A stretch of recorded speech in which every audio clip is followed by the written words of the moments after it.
I've got the looks and the charm of an old movie star. Cary Grant, if you will, so I find it bizarre that this girl should refuse to step into my car. She must be shy, she'll come around, it's just a matter of time. Aurora, Aurora, Aurora. Hey there, Screen Beans, and welcome to Screen Snark, the podcast that celebrates all of the shows that are in our eyes, on our minds, and in our hearts. I am Rachel Quirky Shank, so tired.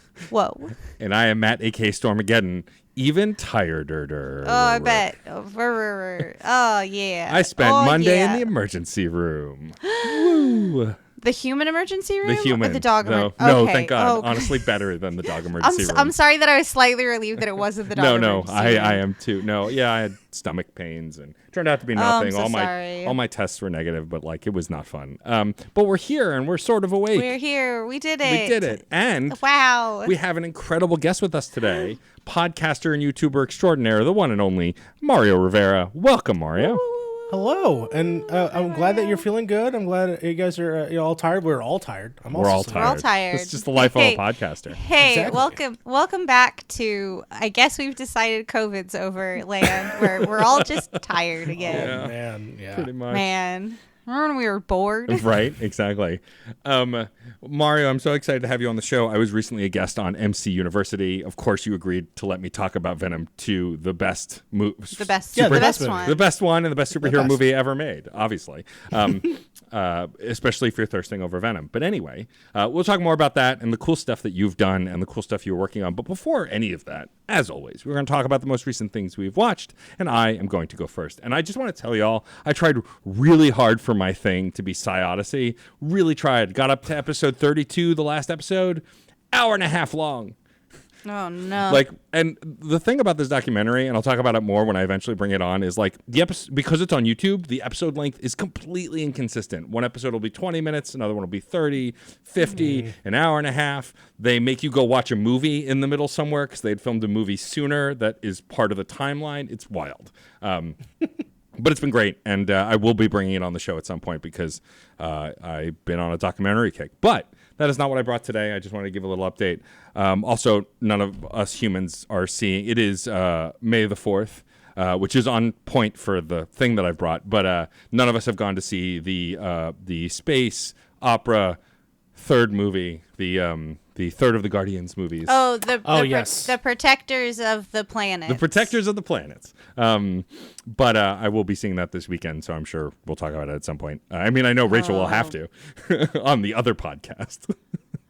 I will. The existential dread of that just washed over me. Where it's like, oh, I have to pencil that in. Yep. Uh-oh. I mean, at least this one I've heard is removed. It's mostly just summing up the story of that trilogy, which is super exciting for me. Please do not take me going uh-oh as me going uh-oh to that movie. It's me going uh-oh to I have to find 2 hours of time To watch the movie. But oh no. But being as the day we are recording is May the 4th, and this is related to the Marvel machine, the thing that I did watch most recently was I completed season 3 of The Mandalorian.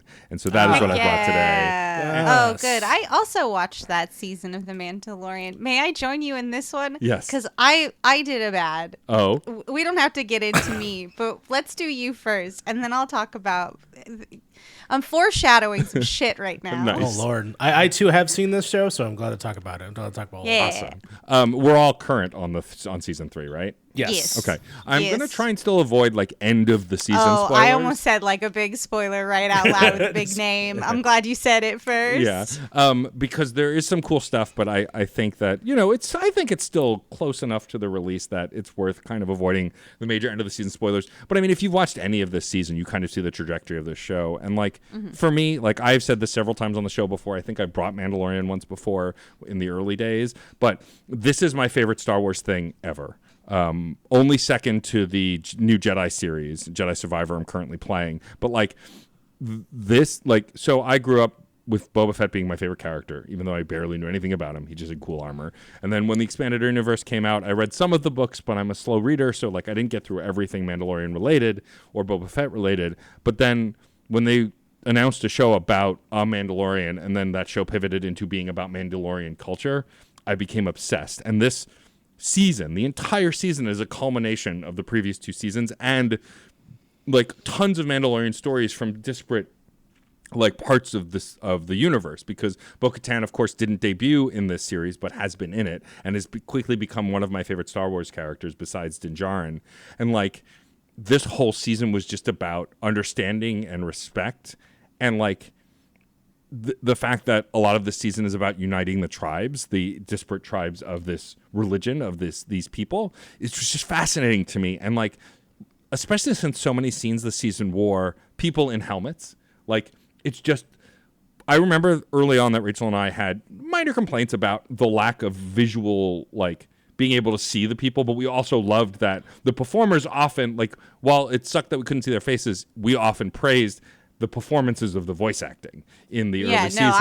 I loved the mask work. My theater kid brain was like, yeah, put everybody in masks. Let's really neutral our faces and figure it out. And like this season, I just love looking at Papa Pascal is all. Yeah, sure, of course. I just want to look at that handsome mug. Yeah.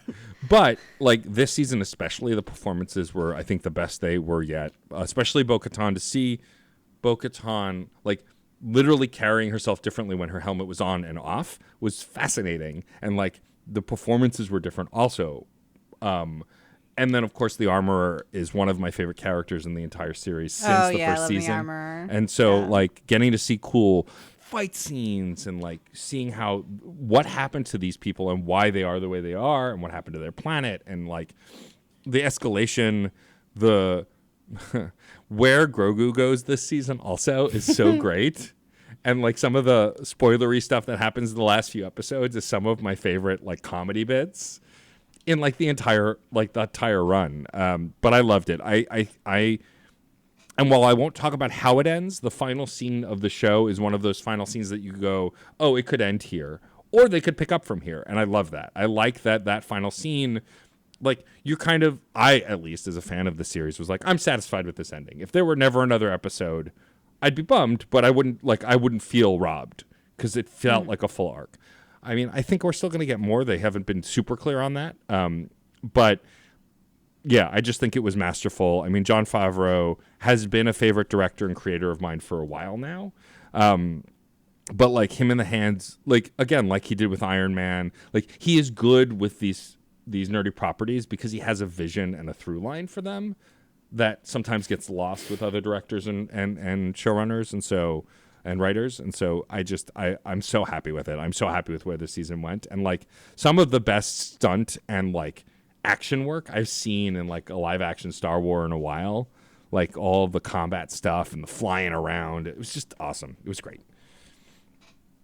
So Rachel, you were foreshadowing something. Yes. Oh no, that's when my turn comes up. For your thing that you're bringing. Yeah, for my offering.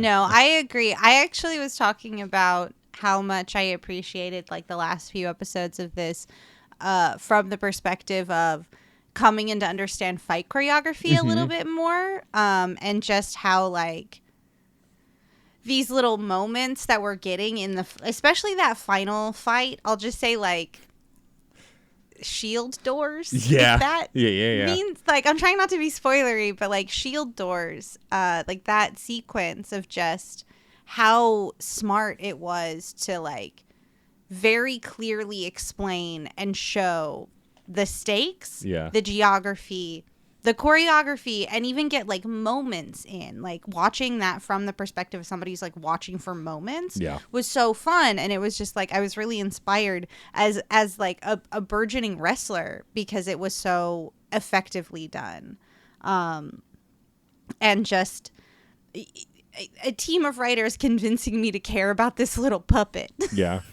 I mean, it's not hard for me. I love puppets, but I was concerned. Oh yeah, concerned. It wasn't just like, oh, look at fun puppet. I was like, I mean, someone could get maimed. I mean, at the very least. That's the Star Wars MO, though, right? In the same way Yeah. that, like, I'm playing through Jedi Survivor right now, and there are several occasions where BD1 gets in danger, and, like, I'm immediately upset and concerned. I'm like, my cute little droid, no. Don't you hurt the droids. I do want to say for a moment how incredibly ridiculously star-studded the directors were. Not even just the cast. Bryce Dallas Howard can Yes. direct the hell out of a Star Wars. Like Bryce Dallas Howard, of course, Dave Filoni, but Carl Weathers got to direct 2 episodes, which is awesome. Taika, of course, directed an episode. John Favreau, Robert Rodriguez, of course, directed another episode. Like, just like a who's who. Even Peter Ramsey. Like, the cast was already star-studded, but then freaking also the directors and writers. It's just ridiculous. Like, it's so good. Oh, it's so good. Also, so good. Also, are we kidding? Giancarlo Esposito is just like, I mean, he's always been a good villain, but he is just perfect as the character you can want to continue to hate. When are we ever going to see him play a nice guy? Like Right? A nice character, just a nice I old don't gentleman. know, because he's actually really sweet. I met him for like a hot second doing something so ridiculous. He was so polite. I was like, cool. This is a weird situation to be in. There's Moff Gideon. How fun. Like the heel wrestler that's just real nice in person, you know? Right, oh exactly. yeah. So he's got a real MJF energy going on. I assume, Mario, you've also enjoyed the series. I enjoyed the series. I definitely think that this was going in after, I would say, season 2, but then specifically after Book of Boba Fett. Yeah. Ooh, I was nervous. And the way that they've sort of truncated that season to being half Book of Boba Fett, half 2.5 of Mandalorian. Yeah. I was like, okay, how are we going to bridge the story into this? And there was some confusion with things being said online about this taking place 2 years later and stuff like that, or a lot of stuff. The way that the season then played out with it being more of a focus on Mandalore as a whole in terms of everything with the tribe that obviously has these beliefs, and then the section of Mandalore that doesn't care about those specific beliefs, and how they Right. could bridge the gap and come together. I think that was actually really well done. I will say it moved away from, I think, the focus with the show originally started off, which is, of course, is, the wolf and cub of Din Djarin and Grogu. But for it to expand out and do those things, I think it still did a really good job. The one-off episodes were also my favorite, oddly enough. Like, of course, we had like the heist episode. Yeah. With Pershing and the newest, coolest character, Kane, who's really cool. And I hope we see more of that character and however they're involved. But also with an SVU episode in the middle of the season where we got to go interview the person, to talk to the person, to figure out who's the bad guy. It turns out they were the bad guy the whole time. Like, that kind of stuff. So I thought... We gotta help Lizzo solve this mystery. That's right. We have to help Lizzo and Jack Black solve what's going on, with Christopher Lloyd showing up in the episode as well. Oh my god, yeah, it's wild. Stacked. The cast in that episode specifically, and like it's funny. Like unfortunately, I got spoiled Directed by on Bryce Dallas Howard. Right, Bryce Dallas Howard. I got spoiled on the Lizzo Jack Black thing on the internet because of course Twitter I did, was but immediately on it. immediately. But that said, like I love Jack Black, but there are times where you hire Jack Black and he's just Jack Blacking all over the place, which is fine. That's what you hire him for. And I had not seen Lizzo act in anything before. They were phenomenal. Like they weren't stunt casting. I mean, it was a little stunt casting, right? Obviously, you know what you're doing when you hire them. You definitely know Lizzo had it in her writer that she got to hold Grogu. Right. You know. But like that, that moment she was like, so I'll honest. do it Yes. if I can hold Grogu. And fake space British as well. Can I do And fake space British? But like they were Yes. both lovely. They were absolutely Perfection. delightful in that episode. And also I want like to show this about them. right, and like also like that moment where she goes to hold Grogu, like is just she was us. She was all of us, like wanting Yeah. to hold let me see the baby. It was great. Yeah, I really love the show. I hope we get more, but if we don't, I'm also satisfied. I like when shows get to end on their own terms. They haven't announced a cancellation or anything yet, as it is Also, currently I don't ongoing. think they're going to because this show is hot as shit. It's one of the Like, most popular things that they're putting out right now. Yeah, for Yeah, sure. Yeah. it's on fire. Yeah. Like I will say, we're still talking about it. I will say that this season did make me want to go back and finish watching Clone Wars because of the Bo-Katan stuff, and like I've Yep. still never seen it, all of it. I've seen a bunch of it, but not all of it. Yeah. There's things about that show that I'm like, there's stuff I'm definitely interested. There's definitely some lore stuff. But watching it like from beginning to end is probably not the way to do it because Yeah. the early seasons they're a tad rough. Yeah. But I know that there are people that have like special listings of like, hey, check this, and this, and that might be the way I do it. If I ever want to explore other aspects of Star Wars, that's fine. I will say, as like the kid who didn't watch all of Clone Wars but watched all of Rebels, I feel like Mandalorian loves me specifically because of all that it is given from like the animated series.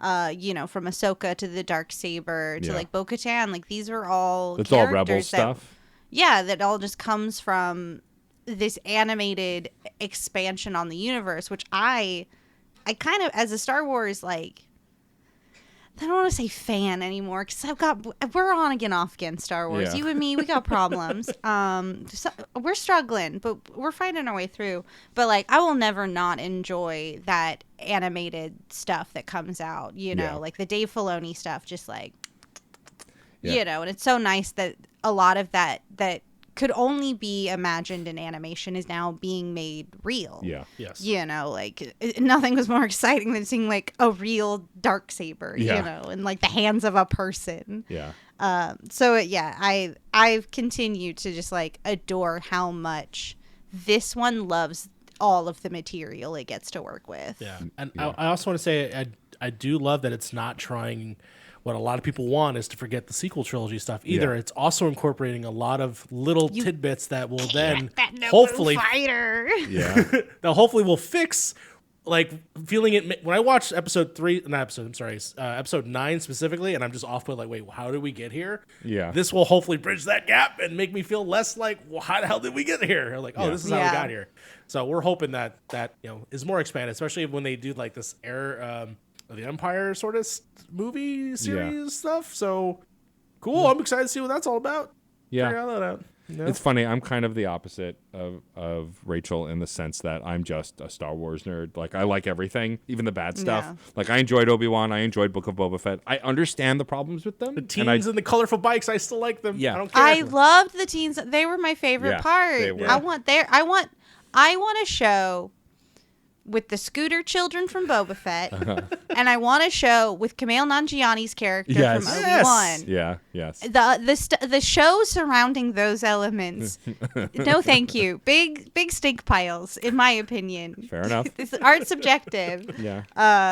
Yeah. It's just franchises are just cranking out a lot of stuff, and it gets very frustrating when it's kind of inoffensive and safe. Yeah, sure. And like not really interested in doing anything other than like, look at this toy you loved. Do a little dance. Look at this toy you loved. It's frustrating, and it's nice to see something like The Mandalorian show up and be like, okay, let's just play in this world. Yeah. How about we roll up some new characters and do something else for a while? Yeah. I just appreciate it. And I get that. And like I said, I enjoyed them. Whether they were good is irrelevant, right? It's the same defense I give for Venom 2, which is amazing. But like at the end of the day, I enjoy this stuff. And like a lot of people didn't love Jedi Fallen Order when it first came out. I really did love it. And like now it got a sequel that literally improves on it in almost every aspect, which is really exciting for me as someone who just loves Star Wars. And like, yes, the sequel trilogy was weak. And yes, I had a lot of the same problems people did.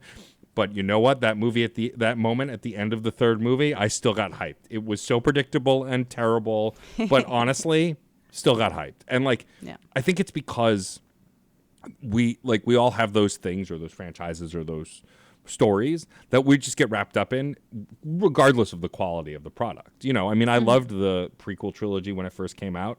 When I was older, I liked it less. Now as an adult, I'm more forgiving of it, though it's not perfect. They're bad movies with good ideas. Yes. And I love that for them. Yes. And I love that for them because they're just like, George Lucas just hates actors. And you can just see he doesn't have to be nice to these fucking actors for this whole prequel trilogy because he's goddamn George Lucas now. And it kind of, it's not charming. It's not charming, but it is kind of diverting a little bit. I will also say the best part. I'd watch those any day of the week. Are you kidding me? The best moment for me of this new season. I have to find the actor now because I don't know where he is. But there's a flashback during the season, and a certain actor gets to play a Jedi Knight. And I don't know if you clocked it, but like I can't remember. Oh yes, that was. Excuse me. That was You're talking about the show host of the game show on Disney, where the children, if they win, get a lightsaber. Yes. They do the Jedi trials.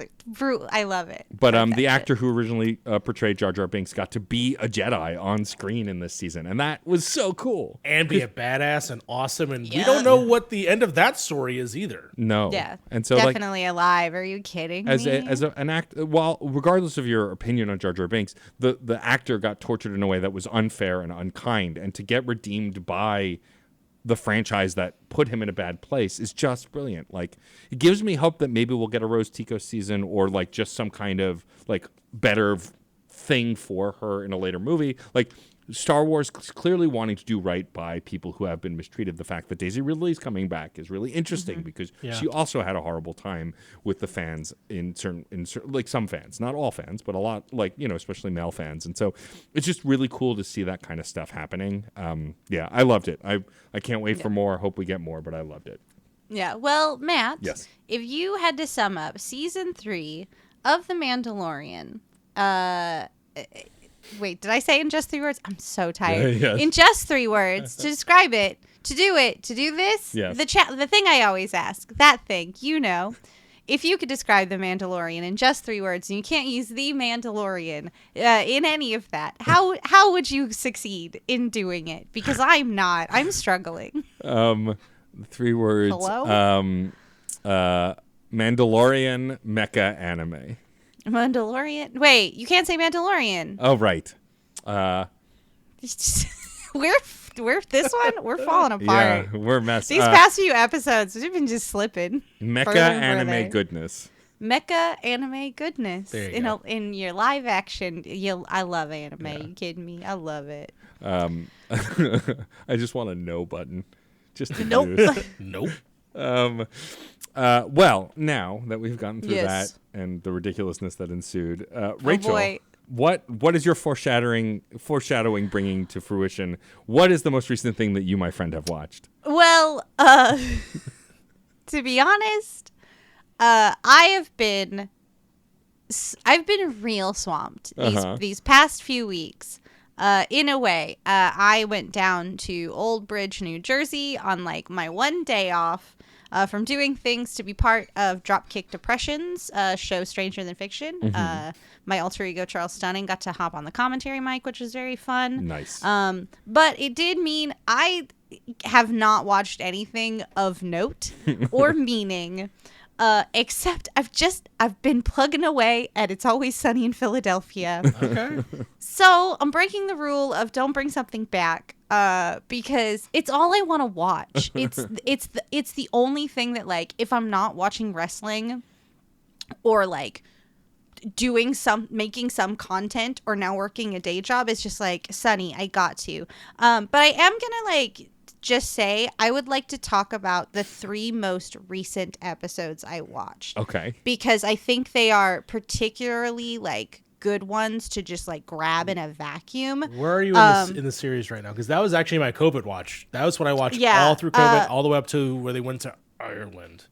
Oh yeah, no, I haven't seen where they go to Ireland. Yeah. I watched in a row Charlie's Home Alone, The Gang Wins the Big Game, and Mac Finds His Pride. And those are the last 3 I watched, and I really want to talk about them because they kind of go places that Sunny hasn't gone before. And I've been like binging these. Like I started back in like season 3 or 4 just because like that's kind of where the bangers start, and I was like, I'm just gonna watch the bangers, you know. I want to like who pooped the bed, yada yada yada.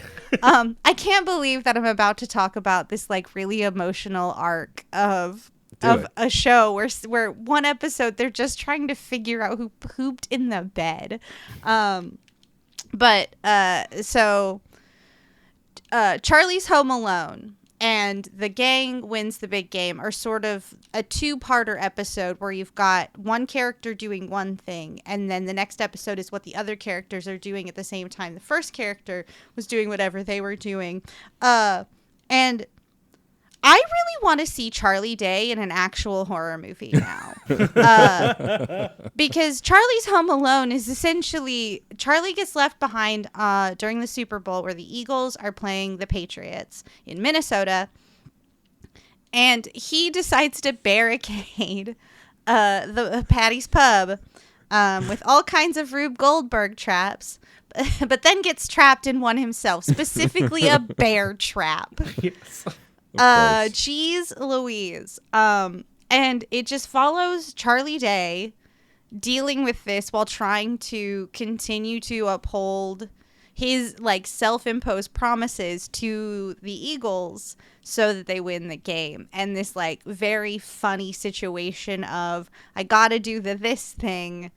Oh, they scored a touchdown. You know, that very fun like fan superstition taken to like its a millionth level. You've got a man caught in a bear trap, just like he's got to do his colors. And it really highlights just how talented. I keep saying it, like the actors on Always Sunny are just so talented. They're such good actors because they key into that absurdity, and never for a second do I believe that like Charlie Day is winking and nodding at the situation. Like he is fully invested. Like completely committed. Has to turn on the TV. It is so important. I just think that people who want to pursue acting should watch Sunny as like an acting exercise to understand how you can play stakes in a real way under any circumstance. I wish Charlie Day could win an Emmy for Charlie's Home Alone because it was absolutely brilliant.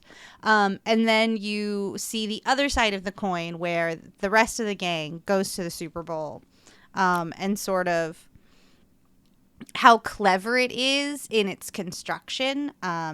Everything is being set up and paid off, and it's really highlighting the way that the writing team of It's Always Sunny like really think about like how things can like intersect and interact and sort of build and escalate into that frenzy. And again, it's very much this was the one where they had a trial about who should pay to clean the inside of the car because Dennis was eating cereal in the car. Okay, cool. It's just really moved into like a very sophisticated place. And I wasn't sure how I would feel about it because it is so absurd in the beginning, and hearing them like reference modern technology, it still wigs me out, even though it's like we've lived in this modern technology for like decades now, it feels like. But I just don't think that Mac should have a cell phone.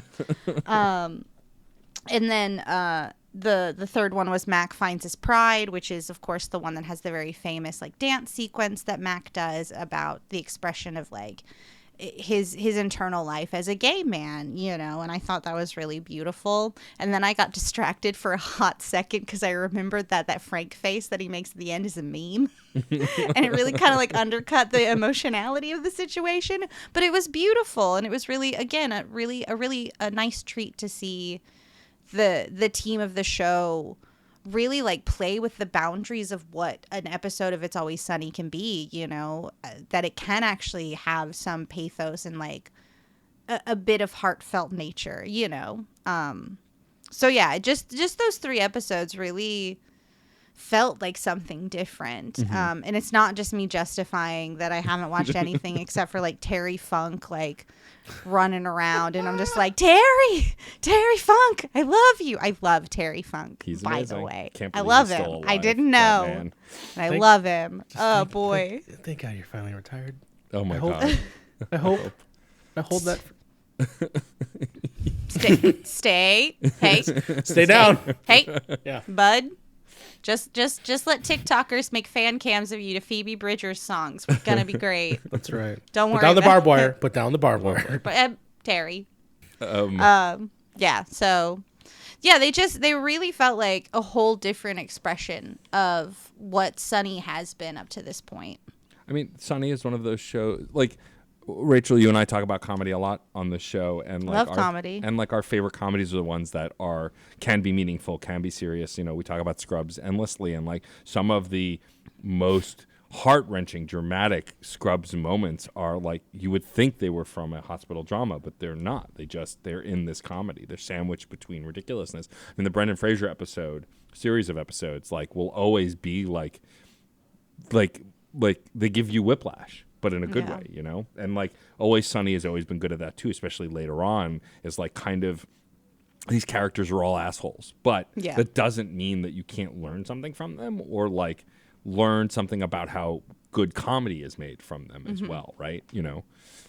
Yeah, I could take that in the same vein of like how I enjoyed, say, like a lot of Buffy, in terms of just, you know, goofy teen with vampires and comedy, and all of a sudden there's an episode called The Body, and then it's very serious, it's very real, and you're in this moment with these characters, and you're seeing a new side of them that you just wouldn't think you would experience with them, and it's cool that I feel like that can happen on a show that where you feel like you know these guys, but then you see them experience something that you're not aware that they can actually experience, and that elevates, I think, the show as a whole. So I'm excited for your journey through Always Sunny in Philadelphia, because there are more stuff like that. There's a lot more. I'm very excited. That definitely, Charlie Day specifically, I think, nails it. Yeah, I've just thought really highly of Charlie Day and like his performance of Charlie Kelly through all of it. Just again, like he's got this like exuberance that's just really just like grabs you, you know, in a way where you're just like endeared by this guy who bashes rats in a basement. You're just like, I think I love your childlike innocence, and I don't know what to do about it myself. But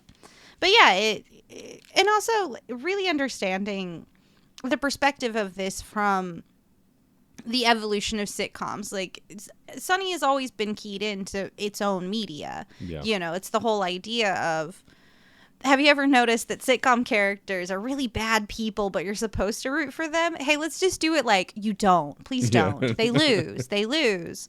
But it's nice to see them like grow and win sometimes, and feel like even those assholes can change a little bit, and they can just call a bathroom a human shit house or an animal shit house. Perfect. Yeah. I felt so represented. I mean, thank you. Animal shit house. Perfect. Some of my favorite episodes of How I Met Your Mother are the Barney episodes where like when him and his brother are going to go meet their dad for the first time, or like all these other things, like when he thinks his dad is Bob Barker. It's one of my favorite episodes. But like, because you can show the dynamics of not even just the actor, but the whole flow of that show and still not break the format. And that's what I think is really versatile about the best sitcoms, is that they can do that, right? It's why I loved The Good Place, right? Because like The Good Place was one thing for like 5 or 6 episodes, and then towards the end of that first season it was something else completely, and then just keeps changing, but it was good in every moment, right? It's just good comedy is like, really good comedy is really fun to analyze because there's so much meat on the bones for it. Rachel, I'm forced to ask now. Yeah. If you had to sum up these 3 episodes of It's Always Sunny in Philadelphia without using any of those words, or the 3 words you used in the last episode, which you probably don't even remember. No, it was madness with mindfulness. Oh, right. I remember. You remember because it applied well to me. Then. Yeah, because of the sin that Case commits every time with the descriptions. I can never forget. It haunts me.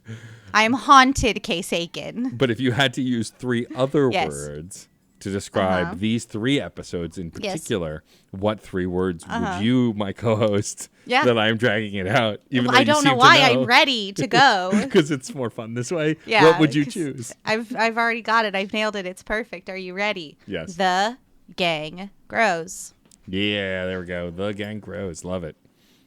Well done. All right. And the clip show one, I do want to say, fucking loved. Where they're like, you can't do that anymore. You can't say that anymore. Just like, oh, it's great. They want to be presented as respectable, and they'll never be respectable. And that's why I also really love that Super Bowl episode, because they finally just go, you know what? We're not respectable. We're Philadelphia. Let's just own it, okay? We're some nasty little guys. Just some nasty little guys. Some nasty little freaks. I love you. I love you, Philadelphia listeners. I love you. I know we have at least one question mark. And I love you. Well, now it is our guest's turn. Mario, what is the most recent thing that you have watched that you have brought to our lovely program? I'm battling this program. This whole time I've been battling back and forth between. So I'm gonna ask you to give me a choice. I'm gonna give a couple phrases, and you're gonna tell me which one. Bisexual mummies, or sexy Highlanders. Which one would you rather for me to talk about? Fuck.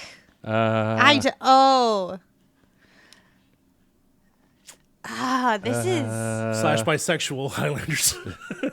Is there time travel involved in the one? There's time travel involved in one with the sexy Highlanders. Yes, there is. Is it Outlander? It is Outlander. Oh my god! Yes. Yeah. I fucking talk about Outlander because it's also Rachel's Yeah. favorite show. This is my first Outlander. I binged them and now I'm like waiting for this is the last season and I'm like freaking the fuck out. I just like plowed through it. But what was Bisexual Mummies? Bisexual Mummies was The Mummy Returns. I just watched that recently with my partner. God, you brought some movie bangers. Yeah, that movie is shit. Listen, a lot of problems happen in the movie just because Rick O'Connell and Evie can't stop looking at each other. It's true. Yeah. It's true. You literally gets kidnapped. It's fantastic. But anyways, I want to talk about. I'm catching up. So I've heard of Outlander. It's been a thing that's in the ether. Never had the chance to watch it. Don't have a Star subscription, but I have a partner that is obsessed with this show, and so they're like, hey, let's watch Outlander. And I'm like, yeah, I'll watch whatever you want. It was a new relationship as well, so I'm just like, whatever you want, I'll watch it. Sure. Yeah. Give it a shot. Sure. Sure, whatever. And now you're gonna commit time-based crimes together. That's right. Exactly. So I started watching it. At first, I was just like, it's sort of like this like period PC thing, and then there's a time travel element to it, and I'm just like, okay, it's a romance show. But then, like in this first season, there's a scene where the main character named Claire gets kidnapped, right, and she's about to be attacked by one of the bad guys. And Jamie just jumps out of a window in a castle somewhere. Yep. And just like get away from her. And I'm like, all right, you got me. What's this show about? So yes, the show, of course, is Outlander. You might have talked about it already on the show. It is a time travel jaunt across history. I've just been calling it Sexy Assassin's Creed because it's basically what it is. They've gone through history through the Highlands to like Paris to Jamaica to now we're in the American frontier. And so it's essentially this character who gets sent back in time, is a World War II nurse, and has all the history knowledge of the Highlands and stuff like that through her husband, and then gets to travel back in time, and then basically is trapped there, and then doesn't have no way to get through other than to just survive because you go back in time, it is a dangerous, scary place. Brutal. They don't have penicillin. They don't have the tools. They don't got nothing. No. And you can get killed just because you're British in Scotland Island or vice versa. And ultimately, this show, as it slowly unravels, the best thing about the show is just the way that they format and how the characters develop over time of the season.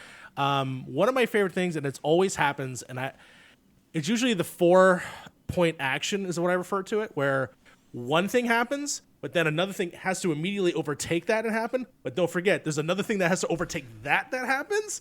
And then like it's a series of events that dominoes just constantly fall in the span of one episode in the middle of the season. I'm not talking the end of the season, which they usually they're like, no, we're gonna Jamie comes here, but then his bad guy sees him in the middle, but then Claire's pregnant or whatever. They're just trying to have a dalliance in the woods, and then there's some redcoats because fuck you, no one's safe. Exactly. And then someone gets murdered. Like it's absolutely insane. What am I? I'm so spoilers. Excited. Oh boy. You bring up one of my favorite ones, and it's not my favorite one. The best part about the show is I'm like, it's my favorite. It's some of the most terrible things happen to characters. Yes. It's the most unsafe for anybody. Yep. Specifically the season that I just passed, which is I'm on season 5 now. Season 4 was rough. Season 4 had a moment with Steve Bonnet and a certain character, and I was like, oh yeah. The best way I can describe it, it was my Glenn moment for Walking Dead, where I stopped reading the comic book after a certain character had a bad experience, and I was like, yep. This is the part where I'm like, I could walk away because that was rough. Yep. And the show does a lot of things where like usually there's an event that happens and then they quickly move on. Like no, they let you live with that moment, specifically of a character earlier on. And they let you deal with the drama of the PTSD of it, the emotional damage, this thing that's people comes, and then there's catharsis when other people have experienced things and they can share it with the other characters. Like there's a lot of great character work that is developed in the show that is so well done. Yeah, the scene between Jamie and that character where they both just like that's what's really great about this. Because, like, yes, we're talking about this, like, World War II nurse falls back in time, falls in love with this Scottish Highland boy. Is married twice. is married in both timelines now. Wears both her rings on opposite hands. Like, what this fucking soap opera bullshit. But then you're just like, no, people linger in what happens to them. And they don't just go, like, I'm fine now. You know, like, it takes care to go, these are life-altering events and people will come out different. Like, there's some stuff that happens in later seasons that you're not privy to that are very similar to that on the when they're on their sort of like parcel of land in the Americas, just like, geez Louise, just one of my favorite ones was everyone's so broken, but they're just making it work, and they're a family. Yes. Everyone just leave the Frasers alone. Leave them. Frasers go through so much, which I just realized that there's there's a Fraser in this and there's a Fraser in Mummy Returns. Either way. Oh my gosh, there is. Oh wow, incredible. So there is. Connections. But yeah, it's just so funny how like you would think that they can just go about their lives, but then they always get involved in some craziness, whether it be, they get this parcel of land, but now someone's godfather is now like being like searched out by the people that gave them the land, so he's forced to go try and capture his godfather, and then like someone's trying to search for somebody, and then they get punched in the face and get sold off by another group. Like there's just so much that happens. And I didn't like that character for so long. I kind of still don't like that character. I don't know if I do like him. Yeah, but that's the thing. I'm getting more sold on him very begrudgingly. He's no Jamie Fraser. I'm sorry. No one could be better than Jamie Fraser. He's a perfect being. I literally talk about the show now. I just want to see it. It's the Jamie Fraser show, in my opinion. Yeah, he can do no wrong. Yeah, no. Claire's kind of a dummy, but like Jamie's just like no nonsense. Like you can't fuck around like this, Claire. Claire, please, I'm begging you. Claire, you can't solve racism right now. I get it. I get you're a future lady, but like, did you fix it there? Is it better there? No. Shh, girl. Stop. Set bones. You're good at that. Stop fucking around. Look what happened. Look what happened in goddamn France. We tried. It sucked. The last part that I'm on right now is she performed an autopsy, but she performed an autopsy before autopsies were a thing. And so it's just this creepy, like, dead body on a table. Yeah. And this character's just like, they don't try and explain that to someone right now. Like, it's awful. Yeah, you're gonna get like hung as a witch, dude. Like she's been called a witch multiple times. So many times. How many witch trials does Claire can go through? Just all of them? Just all of them. She just rolls up and is like, yeah, what? Claire. Yeah, straight up. Claire. But yes, I love her though. I love this show. I begrudgingly was just like, yeah, here, peace, love stuff, like whatever. But it is a sexy ass show. Oh, it is a very emotionally damaging show. Yep. It literally has amazing characters. Like I loved obviously Dougal and all those guys. Like oh my god. When I found out that a lot of characters don't end up later, Murtaugh's a fantastic character. Jenny. I'm sorry. I'm just going to name characters from the show and just be like, fucking Jenny? Jenny just like gets just like fucking one nursing, just being like, what? So that was the only scene that I ever seen of Outlander, and I was like, oh, it's the booby show is what I call it. It's not wrong. Mostly it's Claire's boobies, but you know. But yeah, Outlander. Amazing. Well, Mario. sorry to be so involved in your breakdown. No. Come on. I'm ready. I'm just glad to hear someone else has watched this besides Rachel. Someone brought this on the show before I watched think it. so. I think so, because too. I remember they talked about the nursing scene and how it was really, yeah. really like done with like not objectification in mind. Because like Jenny's just like Yeah. fucking. This is You're right. how you feed babies. Like, what do you want from me? And that was the thing why I didn't watch it. Well, I didn't watch it because it just wasn't something I even knew about. But I saw that scene. I was just like, oh, that just seems odd. Because all I saw was the spraying booby. Like, that's all I saw. Yeah. But in context of the show, it's like, oh, yeah. That's what you have to do, like, in this world. Like, Yeah, like you- there's no there's electric time. pumps here, and it's just like I gotta get this out. Like we gotta Yeah. go. And at the same time, they're on the hunt for somebody. So it's just like, Yeah, you it's just got to do it. Just like, squirting breast milk, got a gun, you know. Jenny. joining the MCU. Yep. Mario, if you had to sum up Outlander in just 3 words, and you could not use that word, what 3 words would you use to describe this series? John Gray rules. Amazing. Best way to Yeah, describe it. John Gray rules. You are He's correct. Deus Ex Machina John Gray, if that counts as a third No, word. Gaius Ex Machina Gaius is Ex more, Machina. is more correct. Yes. Amazing. I love the romance between Jamie and Claire. I love it. They're Yes. those Catriona Balfe and Sam Heughan just have this off the charts chemistry, and I love Yes. it. But let me be Lord John Grey. Are you kidding? That's the kind of gay I want to be in the world. Like, I love you so much, and I'm so glad that you have this woman in your life, but damn, dude. But also, damn, dude. Like, Yeah. you hot. Do you want Yeah. some money? Can I give you some money? Yeah. Amazing. The one thing before we transition, the one thing I did say though early on in the show was the reason why Claire time travels is because Frank can't give head right in a castle, and that was the beginning of the show. If you remember, It is. she ran away. Oops. Wild. I have to watch this show eventually. I have to see this thing. Final 5 season. seasons on Netflix. Yeah. Yeah. Now it is time to interview our lovely guest. Mario, you are someone might say you do too much. Yeah. You are like Oh, us, is this a kindred clubhouse? spirit. It's clubhouse. Screen Snack a clubhouse of like too much. People who do too much. But I want to talk first, of course, about Point in Progress. You co-founded it. It is a YouTube channel. It also spews out podcasts, you might say. That's a good way to describe it, actually. Talk a little bit about the start of Point in Progress, because it's relatively recent compared to all the other stuff you've done. You've written for IGN. You've been writing in games and around games for a while and doing other stuff. So, like, what led to you wanting to pivot into making podcasts and specifically Point in Progress? Yeah, I mean, I've definitely been dabbling in podcasts for a very long time, early enough to where like people will never hear because it is that long ago. Right. But at the very least, I've been part of this really wonderful community amongst of IGN fans, kind of funny fans, Rooster Teeth, and all that. So I've been involved in listening to content and wanted to get into content creation myself. And the group that I'm with, we're all this similar vein, right? We've some of us are moderators for kind of funny and different extra life events, and then some of us have always just been in the chat.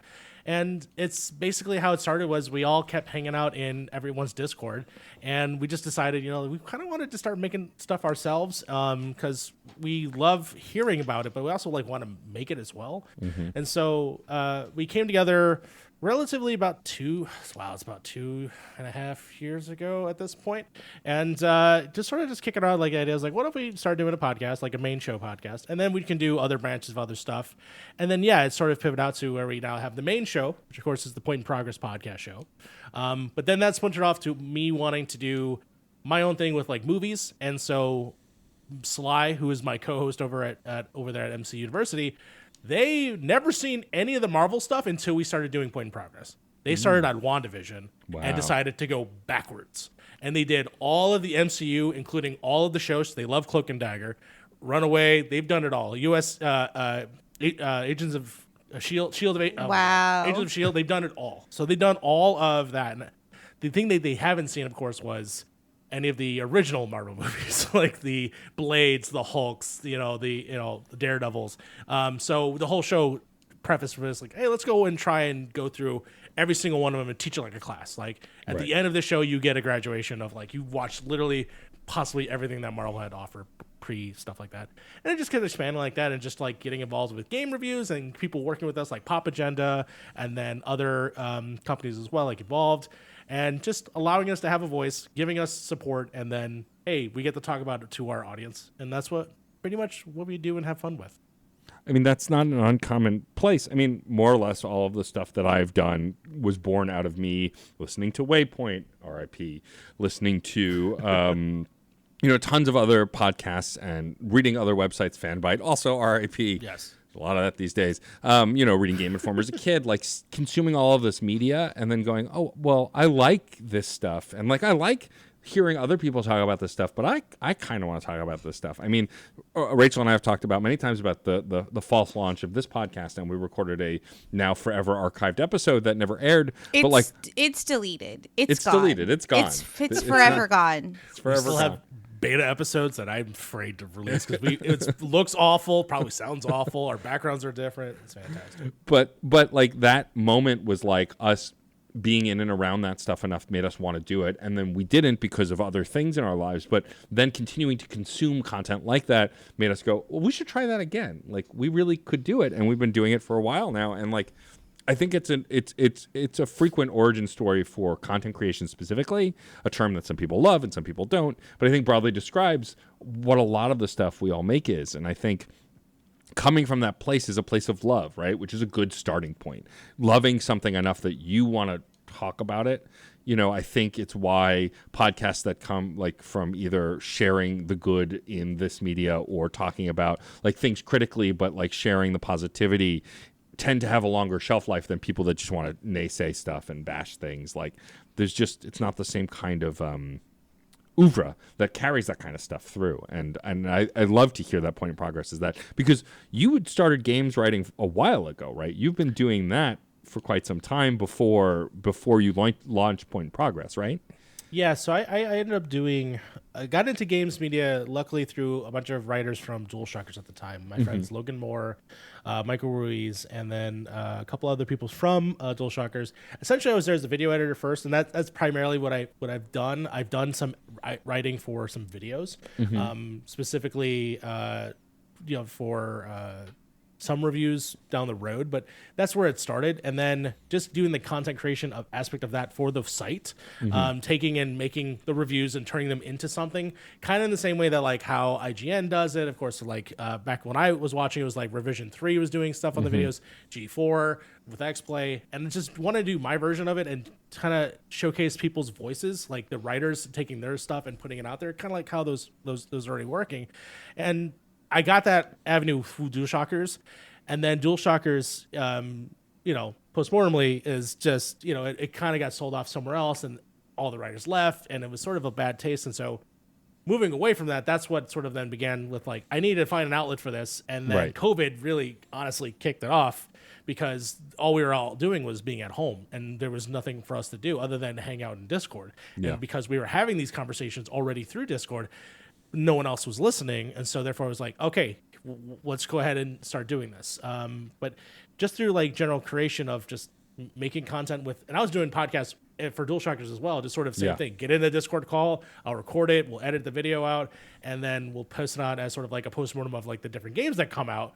I wanted to do that again with Point in Progress, and so we're still kind of working on like what we want to do post the stuff that we're doing, but that's similar to vein of like how I worked. Yeah, I mean, and it's funny you mentioned COVID, like a thing that is still ongoing, unfortunately. Yes. Please, masks, please. Masks, hey, please. At least on public, like crowded places. Like, please. Just indoors. Hey, that mask is gonna help with the smells of the train. It's gonna help. It's gonna help.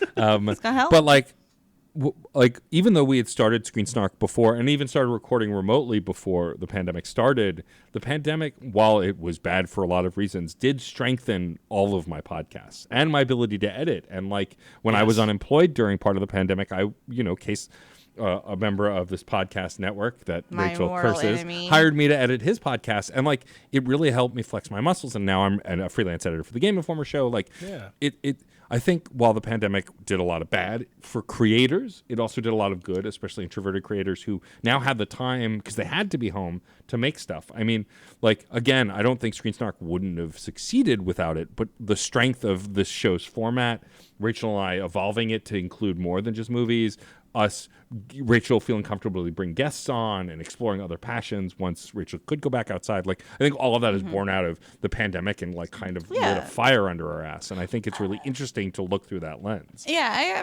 I really like that this show is allowed to just be a real snapshot of like what's going on, because I feel like a lot of shows, like my other show specifically, like has to be curated to the moment.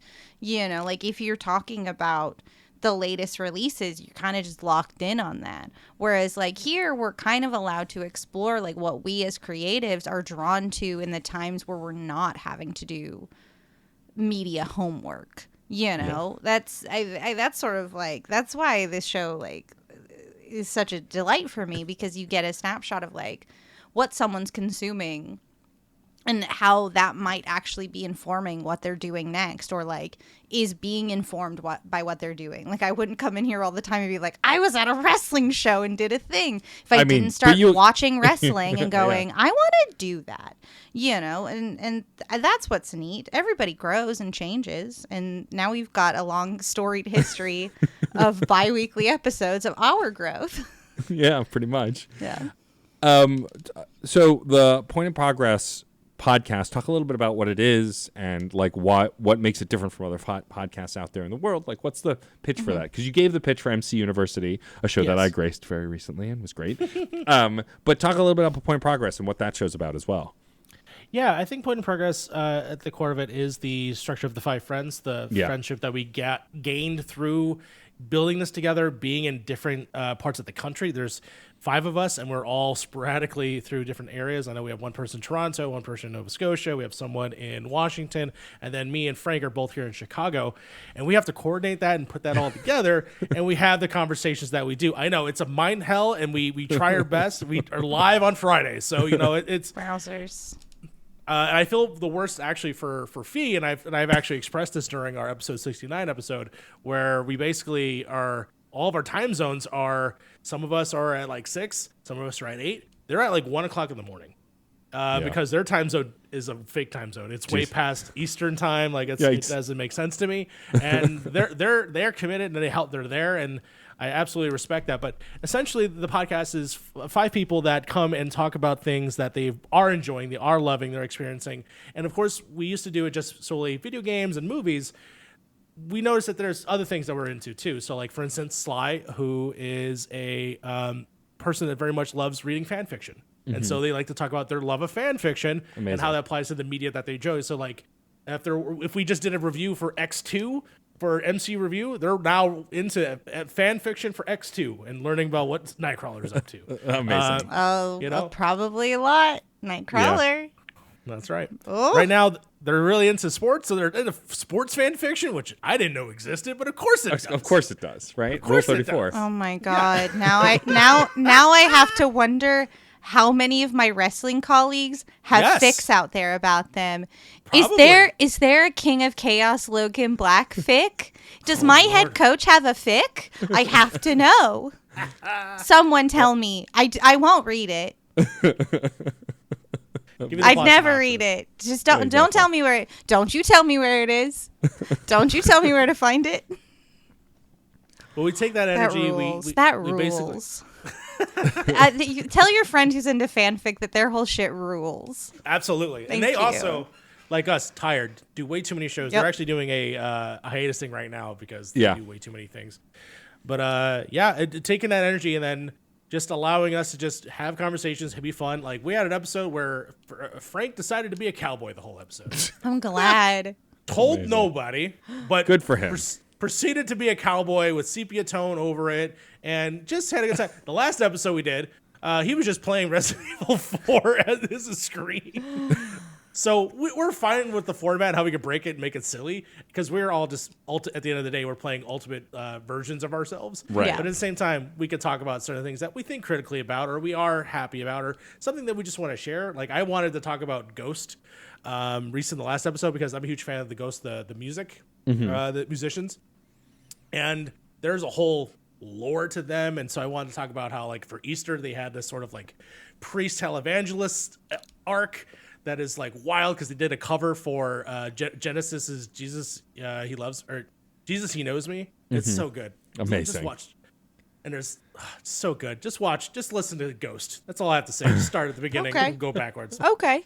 I'm in. Like- I'm already in. Do it. Heavy metal Bon Jovi. Bon Jovi is obviously metal, but you know what I'm saying. Yeah. I mean, heavy metal Bon Jovi. Explain. I can picture. Honestly, that. I could get describes into something. that. Yeah, totally. It's heavy metal Bon Jovi. That's I all mean, it is. I unabashedly love Bon Jovi. Well, early Bon Jovi. Like I haven't listened to the last few albums, but like his last few episodes, I've not not been great. interested in. But like man. that, but harder. I'm in. Let's go. Yes. Like that's and about let's do it. Satanic Panic. That's literally all. Hell That's yeah. all it is, All and right. it's hilarious. Just writing, Absolutely in, check it just out. writing in my show notes, Ghost in all caps with like 5 exclamation points.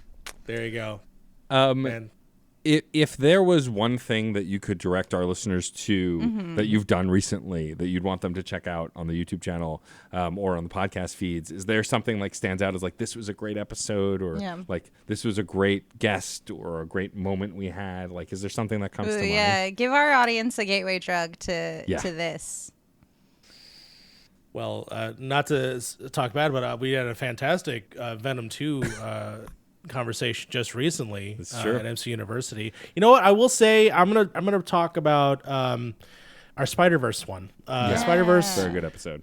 with Nerdaday, who was a guest, and he, talked about the culture aspects of Spider-Verse, as well as like and different things going on with that character, and just how it just means to be represented on screen. Yeah. But he also tied it back to other things that I've done, which I was very, very grateful for, but didn't expect him to do.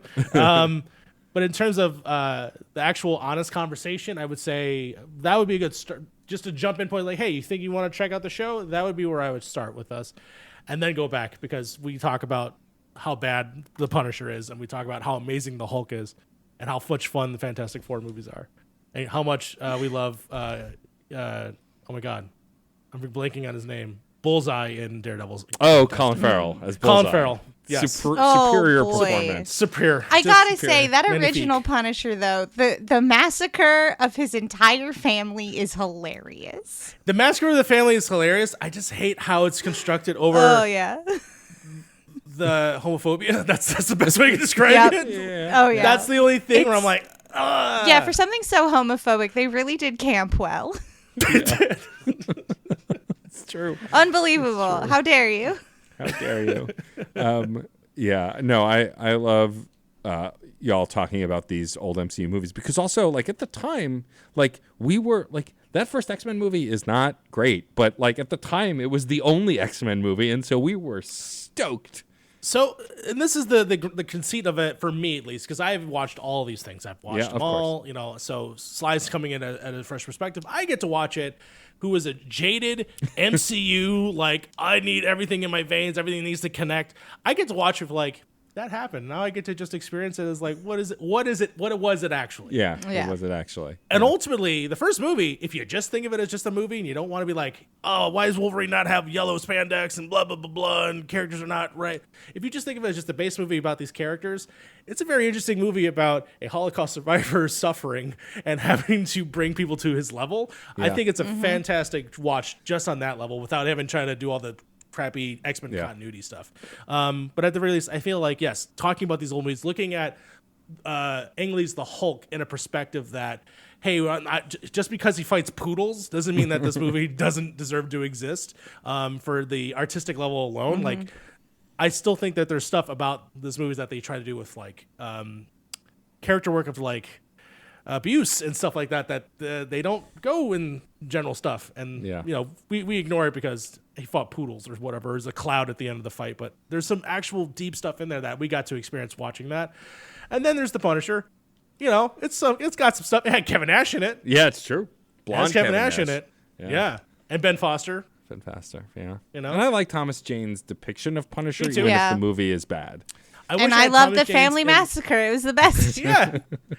Yes. It's just why they got both sides of his family to come to a family reunion to celebrate his little boy. Why is this happening? Why did you write this? It's very weird. It's so good. Well, Mario, thank you so much Thank for you joining so us. much, This was Mario. so much fun. This was invigorating. Thank you. Before we wrap up the show, I would love for you, Mario, to tell folks where they can find you online, where they can find Point in Progress and all the other stuff that you do. Like, do the spiel, do the pitch. Yeah. Absolutely. Of course, you can find me at Twitter these days, I guess, until it explodes. Question mark. It's the one place that, I have any following at all. But yes, that would be at Twitter at that Mario Rivera. You can also find me at Point in Progress at youtube.com/Point in Progress, where you'll see a house of all of the podcasts, all of the YouTube video cutouts and inserts, TikToks and shorts. Those are there too, so you can also enjoy that. But you can also find all of us on platforms like on Apple Music, Apple Podcast, Spotify. We're all available on those. So if you want to check out Point in Progress, MCU University, Fantasy in Progress is something that they do that I think it's on hiatus, and some other stuff that we also are going to be eventually doing in the future. Hopefully for all the gaming content that we're going to be endowed with in the next 2 months. You'll hopefully see some live streams from us at the channels as well. And we're live on Fridays too. So definitely check us out there. Yeah, it was super easy. Awesome. It was super easy to follow Mario. I did it, and I don't even have Twitter on my phone anymore. There you go. What's Wow, your that's excuse? skill. That's Yeah. skill. Impressive. Boom. That's really impressive, to be Thank honest. you. Yeah, honestly, it was a really good decision to take that off my phone. I'm sure. Just I can only access it from one room now. I feel joyful. I mean, feel light.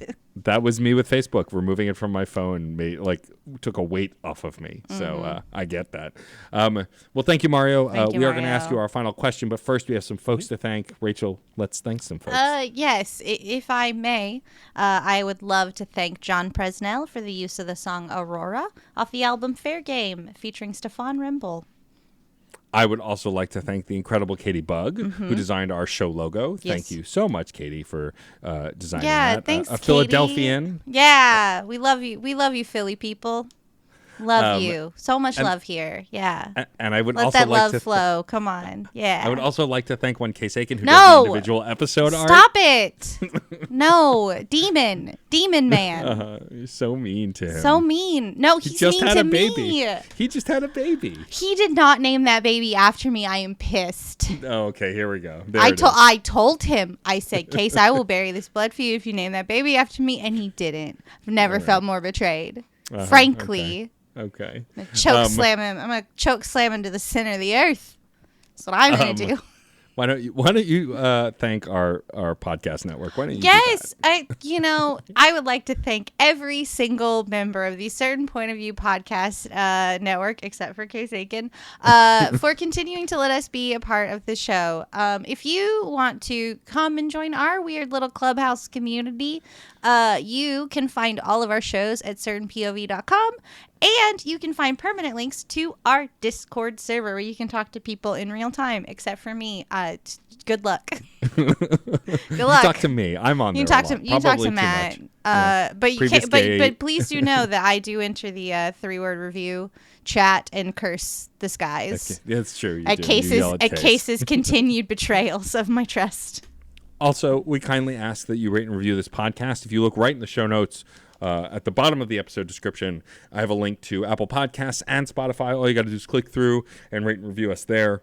You only have to listen to us on Spotify for like 30 seconds, and then they let you rate it. You just have to listen to the thing. Also, the permanent invite link to our Discord server is in the show notes as well. So super easy to find. Also, you can find us on social media. We're at @screen_snark on Twitter, and that's pretty much it. You can write us an email at screensnarkpod@gmail.com if you would like. Yeah, yell at a bird. Yell at a bird. That's always an option.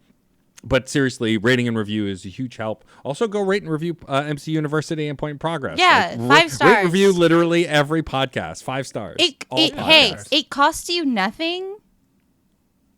It helps you literally us. nothing. Like literally nothing. Just go like things. Go like things. Help us out. And yeah, I guess now I will turn it over to my incredible co-host Yes. to ask Mario the final question. Mario, it is time. It has arrived. My time to ask you the most important question of the evening. Mario, if you could choose any one trope as featured in film and television to instantly and magically become true in your life, which trope would you choose? Oh, that is a good one. That's what we live for. The secret evil brother The- that comes out of, Secret you know, evil twin Yeah. brother. I think it. that'd be fun. Just all of a sudden, there's just another Mario, and I have to deal with the fact that there are two Marios, and he can only be the inferior one. Or if find out that I'm the inferior I one. mean, you have the But facial hair. I'm just saying. You that do. is true. Like, this wasn't my facial hair a couple days ago. I might be Mario 2. You never know. Maybe he's stepping in. He's over there just getting that a would drink. explain why you Yeah, want so- this, because you Yeah. are this. Uh-oh. That's why my hair keeps changing too. You That's know? true. Like, yeah, I keep, obviously. so yeah. Amazing. That's Good choice. That's a good Well said. one. That was Yeah. excellent. Also Not a said terrifying before. one. Yes. Absolutely terrifying. It's my favorite Simpson episode too. Is with Bart Simpson's in the attic. I at one point ended up on this part of TikTok where creators were doing this like weird thing with yes. twins and like creepypasta stuff. No, Nope. thank you. No. Nope. I'm good. No, thank One you. Rachel's enough, honestly. I would agree as someone boy. on the other side of it. Yeah, totally. Well, Mario, thank you again for Thank you, joining us. This Mario. was a blast. I enjoy collaborating with you, and we will definitely do more stuff in the future. Stick around while we wrap up the show. I now have to, of course, I'm obligated to thank my pink-haired, effervescent, and ray of sunshine co-host, the Wow. one and only Rachel Quirky Shank. And I simply cannot resist thanking The Gang Grows co-host, Matt, a.k.a. Stormageddon. You know, they work sometimes. Sometimes they don't. Sometimes, That's okay. you know, but that's the bit. That's the bits. The bit I signed on for. The bits. Anyway, thank you, of course, our incredible listeners. Yeah. We would have no show without you, literally. So We thank love you for you. being here. We do love you. And All the ones outside of Philadelphia, we also love you. That's just true. so you know. Just I so didn't. we I know. didn't want you to feel neglected or left out or anything. You know, it's just our Philly friends and a little love. Share the love. Share the love. And on that note, we are going to get out of here. But we will see you at the movies or on a couch somewhere. Bye-bye. Aurora, Aurora, Aurora, Aurora, Aurora. Metal to magnet, she will be mine. Aurora.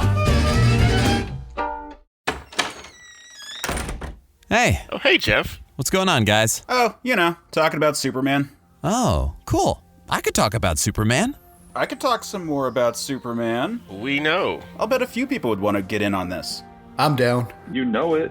That sounds like fun. I'll do it. Cool, let's do it. We can call the show Men of Steel. And you can find it at certainpov.com. Or wherever you get your podcasts. Yay. CertainPOV.com.